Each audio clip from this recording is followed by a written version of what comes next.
বটদ্ৰৱাৰ প্ৰকল্প প্ৰদৰ্শন কৰে মুখ্যমন্ত্ৰী ডক্টৰ হিমন্ত বিশ্ব শৰ্মা দেৱে।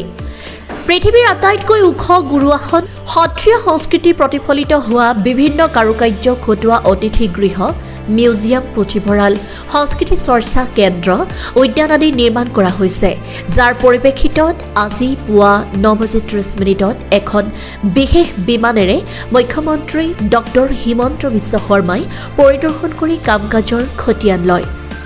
বটদ্ৰৱা প্ৰকল্প থলীত নগাঁও বটদ্ৰৱাৰ বিধায়ক ৰূপক শৰ্মা, আৰক্ষী অধীক্ষক জি.পি. সিং, নগাঁও জিলাৰ আয়ুক্ত নৰেন্দ্ৰ কুমাৰ শ্বাহ লগতে বিভিন্নজন উচ্চপদস্থ বিষয়া উপস্থিত থাকে।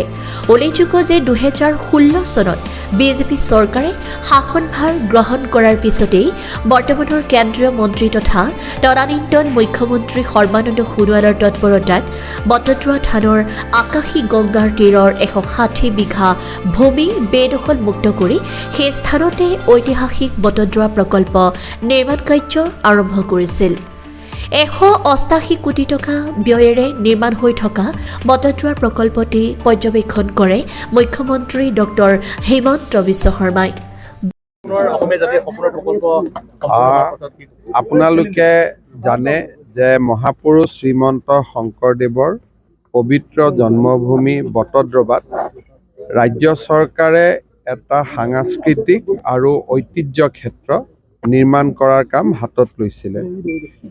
আজি মই ৰাতিপুৱাই এই ঐতিহ্য ক্ষেত্ৰ চাব আহিছোঁ। মোৰ মূল উদ্দেশ্যটো হ'ল যে 15 তাৰিখ বা 16 তাৰিখ বা এই মাহত এই প্ৰকল্পটি উদ্বোধন কৰিব পৰা যায় নেকি।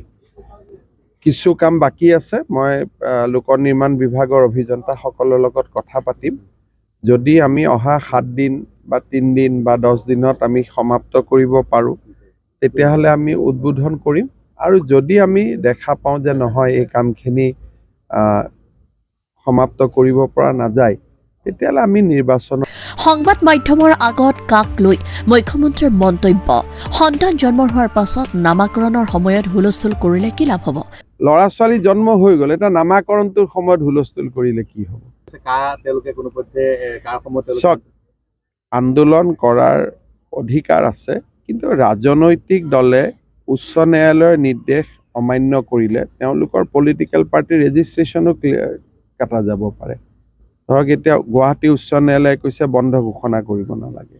এতিয়া ৰাজনৈতিক দলে যদি বন্ধ ঘোষণা কৰে, তেতিয়াহ'লে আমিতো ইলেকশ্যন কমিশ্যনক দি দিম যে এইটো হাইকোৰ্টৰ অৰ্ডাৰ ভায়োলেট কৰিছে।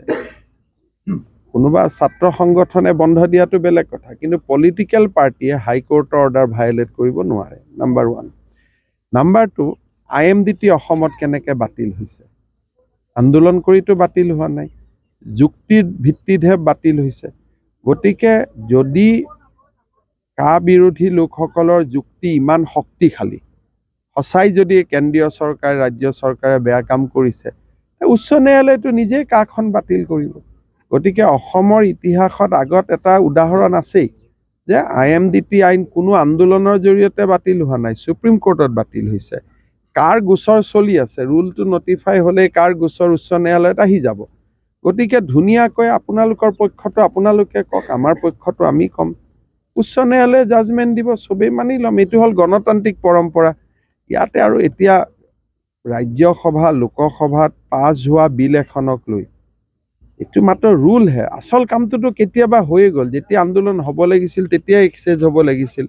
আচল একখনটো হৈয়ে গ'ল, এতিয়াতো একো বাকীয়ে নাই। কিন্তু অমিত শ্বাহে কৈছে যে নিৰ্বাচনৰ পূৰ্বে সেইটোতো ৰুল হয়।